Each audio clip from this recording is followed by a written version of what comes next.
டைரக்டா பேசினான்.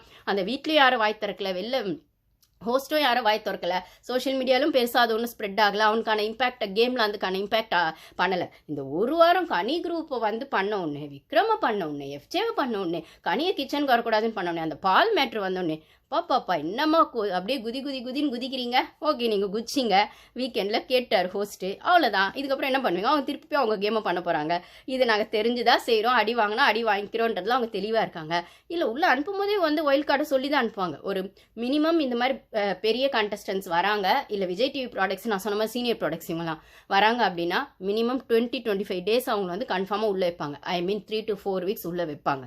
அவ்வளோ சீக்கிரம்லாம் வெளில அனுப்ப மாட்டாங்க. வெளில அனுப்புறதுக்கு அவ்வளோ காசு கொடுத்து உள்ளே வராங்க, வெளில அனுப்ப மாட்டாங்க. அவங்க கேம் சேஞ்சராக தான் அவங்கள யூஸ் பண்ணுவாங்கன்னா, அதுலேயும் கப்புள்ஸாக அனுப்பிச்சிருக்காங்கன்னா அவ்வளோ சீக்கிரம்லாம் வெளில அனுப்பிச்சிட்டு அவங்க டிஆர்பிக்கு பிக்சர்லாம் எடுக்க மாட்டாங்க. அது கண்டென்ட்டாக போகுதுல்ல, விக்ரம்க்கும் வருதுல்ல, கனிக்கும் வருதுல்ல, நாமினேஷனில் வேணும்னு போடுறாங்கல்ல, ட்ரிகர் ஆகுறாங்கல்ல, அதுதான் உங்களுக்கு வேணும். ஓகேவா? அதனால பிரச்சனை வெளில அனுப்பக்கூடாதுன்றதுக்காக திட்டிருக்காங்க. எப்படி சபரிக்கு ரெட் கார்டு கொடுக்கக்கூடாதுன்றதுக்காக திட்டுற மாதிரி திட்டி அதுக்கப்புறம் திவாகர் ஆரம்பிச்சாங்களோ, அதே மாதிரி இப்போ வந்து பிரஜனையும் சாண்ட்ராவும் வெளில அனுப்பக்கூடாது அப்படிங்கிறது. ஒரு சில ஓட்டிங்கில் பிரஜன் சாண்ட்ரா 2 பேருமே லீஸ்டில் இருக்காங்கன்னு சொன்னாங்க. ஒரு சில ஓட்டிங்கில் வந்து பிரஜன் மட்டும் லீஸ்டில் இருக்கார், சாண்ட்ரா ஏதோ 6th place 7th placeனாங்க. எது எப்படியா இருந்தாங்களோ அவங்க 3 to 4 வீக்ஸ் கன்ஃபார்மாக இருப்பாங்க. அதுலேயும் பிரஜன் வேணால் வெளில போகிறதுக்கு வாய்ப்பு இருக்குது. சாண்ட்ராவை வந்து உருட்டி தள்ளுன்னு தள்ளி டாப் 5க்கு கொண்டு வந்துடுறாங்க. திவ்யாம்லாம் கன்ஃபார்ம் சேனல் கோட்டா டாப் 5ல் அப்படின்னு சொல்லும்போது, அது ஊருக்கு பேருக்கு நம்மளுக்கு ப்ரொமோக்காக திட்டினது. இன்னும் வக்கு இல்லையா, உங்ககிட்ட பேச தயாரா இல்லை, அப்படி இப்படிலாம் சொன்னதெல்லாம் ப்ரொமோக்காக டிஆர்பிக்காக சொன்னது. மற்றபடி ஏன்பா வெளில அனுப்புறதை விட திட்டுறது பெட்டரான்னு கேட்டால் அவங்கள திட்டி உள்ளே உட்கார வைக்கிறது தானே பெட்ரு. அப்போ வந்து திட்டி உள்ளே உட்காருப்பாங்க, அவ்வளோதான். அப்போ யார் எலிமினேட்டடு அப்படின்னு கேட்டால் கெமி தான். நான் சொன்ன மாதிரி இவங்கெல்லாம் கேம் ஆடலன்னா குரூப்பிசம்குள்ளே இருந்தால் தொலைஞ்சுதான் போவாங்க. உங்களுக்கு ஓட்ஸ் இருக்குது இல்லைன்றது பிரச்சனை இல்லை.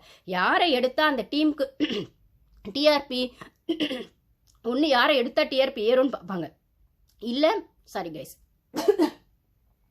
டிஆர்பி ஏறும்னு பார்ப்பாங்க. இல்லையா இவங்கள தூக்குனா ஷோக்கு எந்த பாதிப்போ இல்லையா அவங்கள தூக்குன்னு பார்ப்பாங்க. மற்றபடி ஓட்டிங்கு அதுக்கப்புறம் ஓட்டிங் சுத்தம் வேஸ்ட்டுங்க.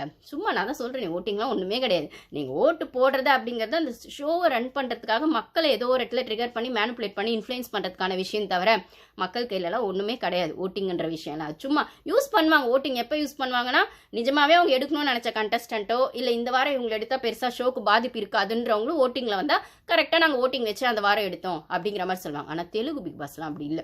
கரெக்டாக அவங்க ஓட்டிங்னா ஓட்டிங். நம்ம பாருங்க, இப்போ சண்டே